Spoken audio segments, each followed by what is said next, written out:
Em meio à França pós-revolução, marcada por indiferença religiosa e crise moral, João Maria Vianney abraçou com fervor sua vocação sacerdotal e dedicou-se a revitalizar a fé do povo de Ars, vila esquecida e espiritualmente abandonada.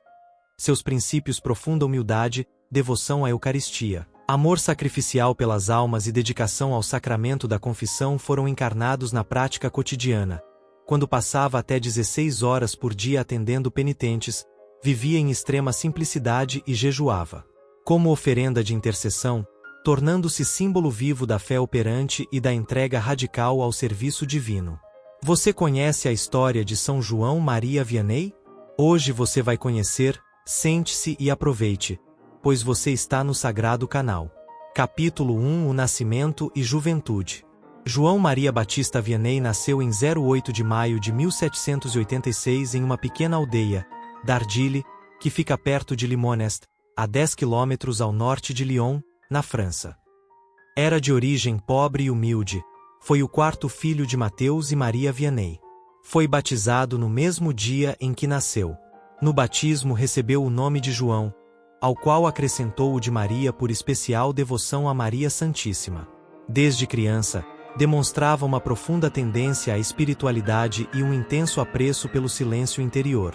Com frequência, era visto em algum lugar de sua casa, no quintal ou no celeiro, orando de joelhos as preces que havia aprendido, o Pai Nosso, a Ave Maria, entre outras. Os pais, especialmente a dedicada mãe, Maria, incentivavam no filho esse sentimento de religiosidade e devoção, que o fez amadurecer na crença e tornar-se fervoroso admirador de Nossa Senhora. Durante o período da Revolução Francesa, quando o templo da aldeia foi interditado pela repressão religiosa, ele persistia em suas orações. Para isso, reservava alguns momentos de suas atividades, como o trato com os animais ao lado dos irmãos, para se recolher em prece. Ao encerramento do dia, seguia praticando as orações costumeiras junto a seus pais, no lar. Teve que trabalhar muito no campo até a juventude, para ajudar a sustentar a família. Somente quando ele estava na adolescência é que foi aberta uma escola em sua aldeia e ele pôde, então, ser alfabetizado e aprender a língua francesa apenas aos 17 anos, pois falava somente o dialeto local. Mesmo assim, estudou por 2 anos. Ele gostava de ajudar os pais nas caridades que eles faziam, ajudando os necessitados. Quando jovem, caiu doente e passou 14 meses nos hospitais de Lyon e de Roanne e não pôde entrar para o serviço militar durante o Império Napoleônico. Teve que viver escondido, exposto a graves perigos. Capítulo 2 A vocação sacerdotal. Desde a infância, almejava ardentemente tornar-se sacerdote, mas encontrou 2 grandes empecilhos: a condição financeira humilde e, sobretudo, a limitação intelectual.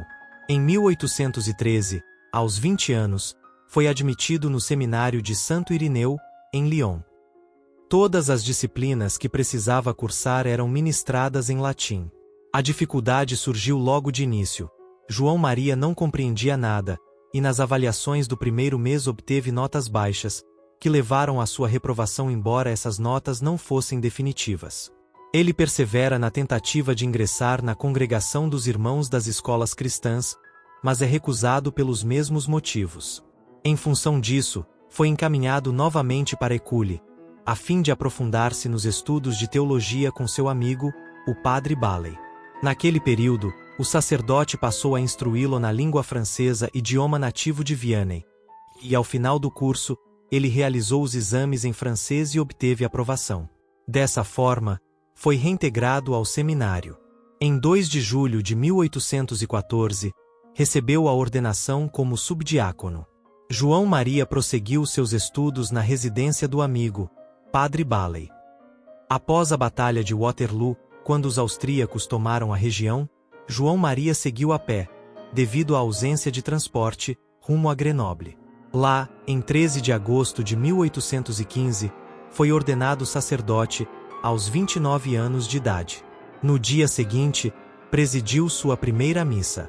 Recebeu, porém, um impedimento grave. Não poderia exercer o sacramento da confissão.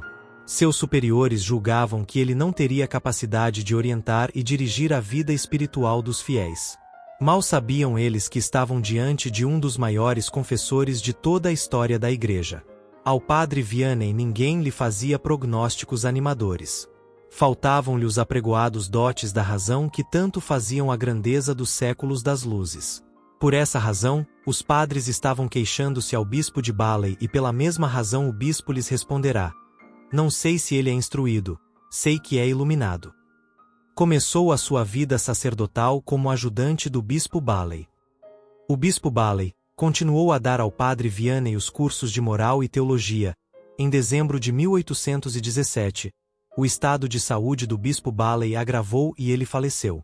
Capítulo 3 Padre Vianney vai para Ars. Em janeiro de 1818, chegou um novo sacerdote a École, com um estilo de vida bem distinto do de Vianney. Na verdade, Vianney era único.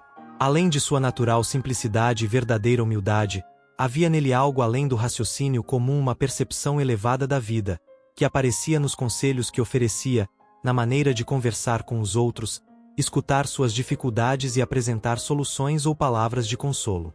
Reconhecendo essa singularidade, o arcebispo de Lyon, responsável pela diocese de École, pediu ao vigário-geral Courbon que comunicasse a Vianney sua transferência para a paróquia da pequena vila de Arcendombes. Todos os padres se esquivavam desta paróquia por vários motivos. Primeiro, porque ela possuía apenas 230 habitantes.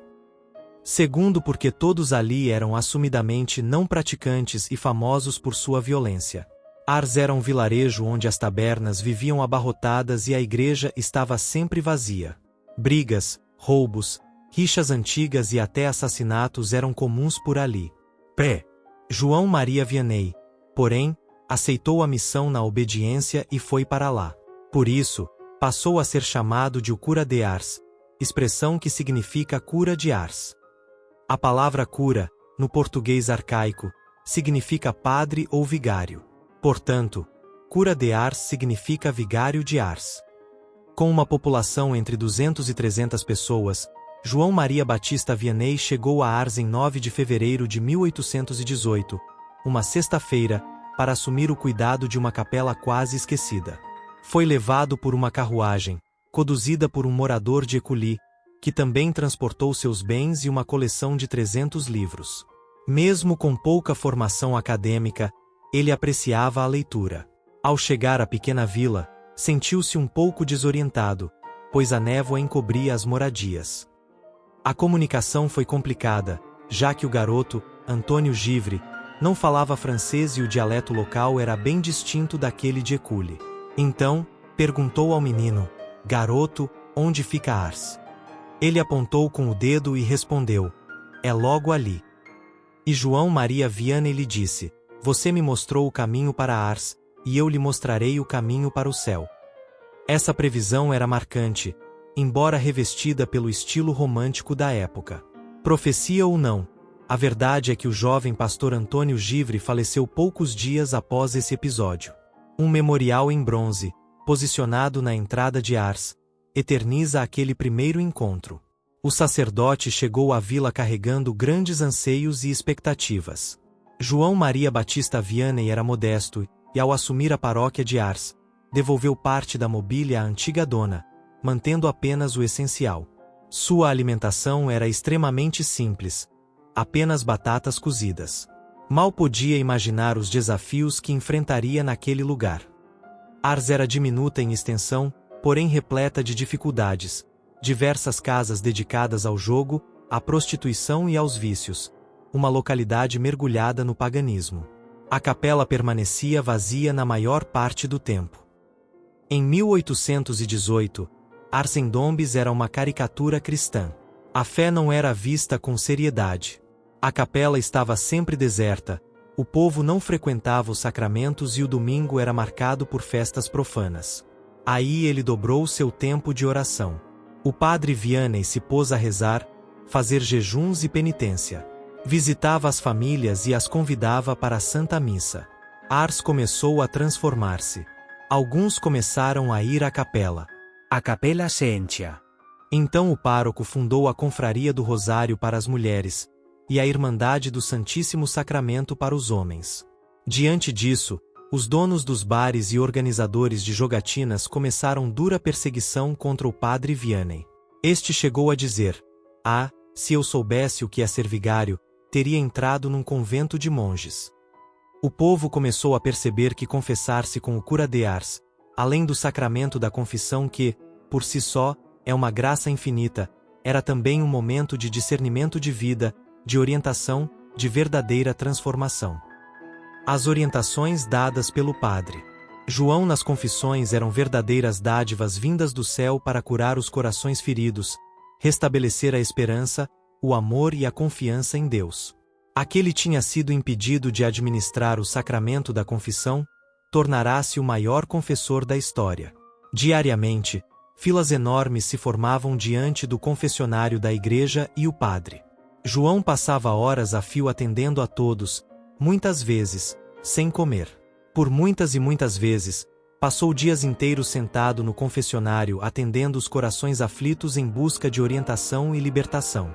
E todos saiam transformados daquele confessionário. João Maria gostava muito de São Francisco, por isso, ele estava inscrito na Ordem Terceira Franciscana. Ele amava os pobres e ajudava sempre que tinha dinheiro e principalmente na parte espiritual. João Maria gostava muito também de Santa Filomena, e muitos escritores vinham ouvi-lo falar dela, e escreviam vários livros. Um deles é o Santa Filomena Virgem Mártir segundo Santo Cura de Ars. Ele queria construir uma igreja para Santa Filomena, mas não conseguiu, e hoje atrás da sua igreja foi construída uma basílica em honra de Santa Filomena, onde seu corpo incorrupto repousa num relicário. O seu coração está conservado até hoje em uma capela dentro de um relicário. O padre Vianney transformou o lugarejo de Ars em uma aldeia menos ateia, com mais amor a Deus do que aos prazeres terrenos. Toda vez, antes de começar a Santa Missa, ele tocava o sino, na torre em que ele construiu, para avisar que era hora do cristão rezar, lembrar de Deus. Ele próprio ensinava catecismo para as crianças. João Maria era de estatura pequena, mas de constituição robusta. Sua vida de intenso trabalho, pouca alimentação, jejum e penitência, provocou um enfraquecimento. Capítulo for Padre Vianney e a Virgem Maria. O padre Vianney dizia que começara a amar a Mãe de Deus mesmo antes de conhecê-la. Com 4 anos já nutria carinho pelo Santo Rosário e pela Santíssima Virgem. Nessa idade recebeu de sua mãe uma pequena imagem de madeira, que guardava sempre junto de si. Sempre que o Ângelus era entoado, se ajoelhava e rezava com a imagem. Essa devoção foi crescendo junto com sua espiritualidade. Dizia que seu terço valia mais que 1000 sermões e estimulava em cada paroquiano a prática dessa poderosa oração. Boa parte do seu ministério sacerdotal era envolto pela devoção mariana. Consagrava suas ações a Maria e recorria à Mãe de Deus sempre. Ao completar uma hora do dia, costumava fazer o sinal da cruz e rezar uma Ave Maria. Nisso também devemos imitar o grande cura de Ars.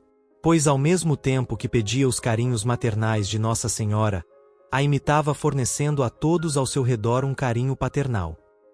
Peçamos a intercessão de São João Maria Vianney e entreguemos a ele todo o nosso clero, para que eles imitem o exemplo desse portentoso santo e, assim, propaguem pelos 4 cantos do mundo o Evangelho. Capítulo 5 A morte. A saúde de Vianney era fraquíssima. O santo sofria cruciantes dores nos intestinos, dores de cabeça violentas. 20 vezes esteve doente e 20 vezes se curou subitamente, fato que grande admiração causou aos médicos. Houve quem lhe dissesse que suas penitências excediam os limites do lícito e Vianney respondeu-lhe: "O Senhor não sabe que meus pecados exigem um tratamento como este." Além destas práticas comuns de penitência, Vianney usava ainda outras, como a flagelação, o cilício, etc. Dezenas de milhares de fiéis vão a Ars para lhe pedir conselhos, recomendar um familiar ou amigo, suplicar-lhe que reze pela cura, etc. Mas ele nunca busca a menor publicidade, a menor honra. Este trabalho diário nada tem a ver com um trabalho habitual. O santo está presente para todos os habitantes, em média, 20 horas por dia. Ele às vezes confessa por 18 horas seguidas. É tanto mais incompreensível quanto o santo sacerdote sofre de diversas doenças às quais qualquer homem do século XIX teria sucumbido. Pleuropneumonia, nevralgia facial, enterocolite, dores dentárias, reumatismo, hérnias. Além desta frágil saúde, um modo de vida muito rudimentar, ligado à ascese cristã, que pratica ao mais alto grau. Apenas uma refeição por dia, geralmente composta por vegetais, sono insuficiente, em média 2 a 4 horas por noite, falta total de conforto, uma prancha simples. Serve de travesseiro, etc. Aos 73 anos de idade, na terça-feira, 2 de agosto de 1859, João Maria Batista Vianney recebe a unção dos enfermos. Na quarta-feira, 3 de agosto, assina seu testamento, deixando seus bens aos missionários e seu corpo à paróquia. Às 2 horas do dia 4 de agosto de 1859, morre placidamente. Nos dias 04 e 05, 300 padres mais ou menos e uma incalculável multidão desfilaram diante do seu corpo, em prantos, para despedir. Quando chegou à cidadezinha ninguém veio recebê-lo. Quando morreu a cidade tinha crescido enormemente e multidões de peregrinos o acompanharam à última morada. Capítulo 6 Beatificacao e Canonizacao. A igreja, que pela lógica humana receara fazê-lo sacerdote, curvou-se à sua santidade. João Maria Vianney foi proclamado venerável pelo Papa Pio IX em 1872, beatificado pelo Papa São Pio X em 1905, canonizado pelo Papa Pio XI em 1925 e pelo mesmo foi declarado padroeiro de todos os párocos do mundo, em 1929. Esse é o Santo Cura de Ars, cuja memória celebramos no dia 4 de agosto. O Papa Pio X disse em sua canonização: contudo, vemos com os olhos da alma a figura frágil de São João Maria Vianney, com seu semblante humilde marcado pelo jejum, irradiando santidade já no primeiro olhar, capaz de tocar até os mais endurecidos corações. Com voz serena e lágrimas sinceras, ele levou muitos à conversão e ao amor por Jesus. Capítulo 7 O corpo incorrupto de São João Maria Vianney. Um corpo incorrupto é um corpo perfeitamente intacto, que não sofreu decomposição após a morte. Este fenômeno é completamente inexplicável pela ciência. Muitas vezes são os corpos dos santos e dos bem-aventurados que são incorruptos. Este é um fenômeno extremamente raro. Seria cerca de 1 em cada 1000 casos. Em 1904, o corpo do cura de Ars foi retirado do seu túmulo para ser exposto na capela do Chassi. Seu corpo foi exumado e encontrado seco e escurecido, mas incorrupto.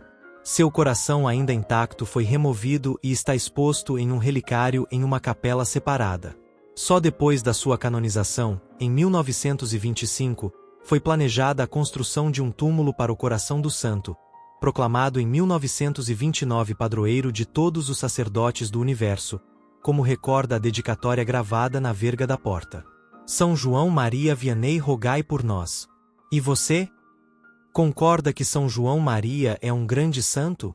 Deixe aí embaixo. Obrigado por confiar no Sagrado Canal. Paz e bem. Até a próxima.